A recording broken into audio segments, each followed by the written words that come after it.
Xiaomi নতুন একটা phone launch করে দিয়েছে, যেটা বাংলাদেশের বাজারে খুব কম দামে লঞ্চ হয়েছে, যেটার দাম রাখা হয়েছে ৯,৯৯৯ টাকা ২৩২ দাম, যেটা খুব কম দামে লঞ্চ হয়েছে এবং এটার ফিচারে অনেক ভালো ভালো কিছু দেওয়ার চেষ্টা করছে এবং অনেক ভালো ভালো কিছু দিছে।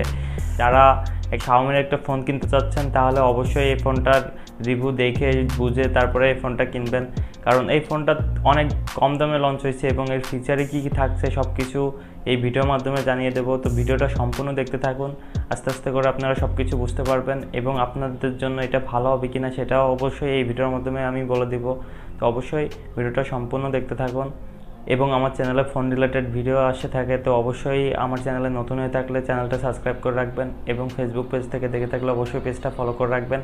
তো চলুন আর দেরি না করে আজকের ভিডিও শুরু করা যাক।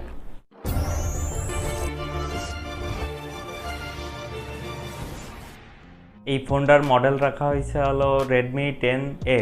এটা Redmi 10Cর মতো একদম সেম ডিজাইন, খালি এর ফিচারটা একটু আলাদা। তো এটার ফিচারে দেওয়া হয়েছে Android 11, এর ক্যামেরাতে দিয়েছে হলো 13 মেগাপিক্সেল, এর ডিসপ্লেতে দেওয়া হয়েছে হলো 6.53 ইঞ্চি IPS LCD panel, 720x1600 pixel এবং এর PPI 269, যেটা PPI এবং ডিসপ্লে কোয়ালিটি দাম হিসাবে ঠিকই আছে আমার কাছে মনে হয়েছে।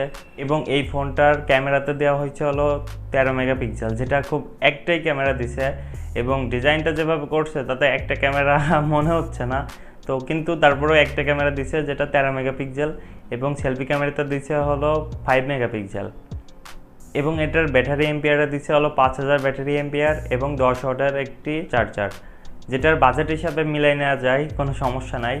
এবং এর প্রসেসর সেকশনে দেওয়া হয়েছে হলো মিডিয়াটেকের G25, যেটি একটি মোটামুটি রেঞ্জের একটা গেমিং প্রসেসর বলা যেতে পারে। তো অনেক বেশি ভালো না, কিন্তু মোটামুটি রেঞ্জের। আপনার বাজেট যদি অনেক কম থাকে, সেই কম বাজেটের মধ্যে মানে 10-12-এর মধ্যে যে ফোনটা আছে সেই ফোন হিসাবে যে কয়টা কোম্পানি আছে তার থেকে এইটাই বেস্ট আমার কাছে মনে হয়েছে, মানে এই প্রসেসরটা। তো এই প্রসেসর মিলায়ে এবং এর ফোন মিলায়ে এবং দাম মিলায়ে সব কিছু মিলায়ে আমার কাছে মনে হচ্ছে একটা যথেষ্ট পরিমাণে ভালো একটা ডিল হইতে পারে এই ফোনটা। তো এখন ডিজাইন কোয়ালিটিতে বলতে গেলে যে ডিজাইনটা, এটা আমার কাছে ব্যক্তিগতভাবে ভালো লাগে নাই। এই ফোনটার অনেক প্রবলেম আছে, যেটা আমার কাছে মনে হয়েছে চার্জারটা বর্তমানে যেটা দিছে 10 ওয়াটের চার্জার, সেই হিসাবে আমার কাছে মনে হয় টাইপ সি পোর্ট দিলে ভালো হইতো, তো টাইপ বি পোর্টের চার্জার দিছে। এবং এর ক্যামেরাটা অনেকেই চায় একটা ক্যামেরা মোটামুটি ভালো হবে, তো এর ক্যামেরাতে দিছে হলো 13 মেগাপিক্সেল। 13 মেগাপিক্সেল মোটামুটি মানে কাজ চালিয়ে নেওয়ার মতো, কিন্তু অনেক বেশি ভালো হবে এরকম কিছু না। এবং সেলফি ক্যামেরাটা দিচ্ছে হলো 5 মেগাপিক্সেল, যেটা আমার কাছে খুবই কম মনে হয়েছে, কারণ এখন কিন্তু সবাই বেশিরভাগ ক্ষেত্রে কিন্তু সেলফি তুলতে পছন্দ করে। তো সেলফিটা যদি 8 মেগা দিত তাহলে একটু ভালো হইতো।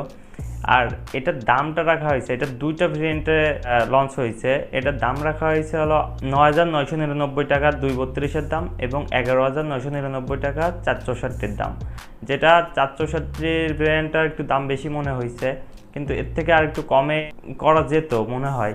কিন্তু আপনাদের কাছে যদি ভালো লেগে থাকে তাহলে অবশ্যই ফোনটা নিতে পারেন।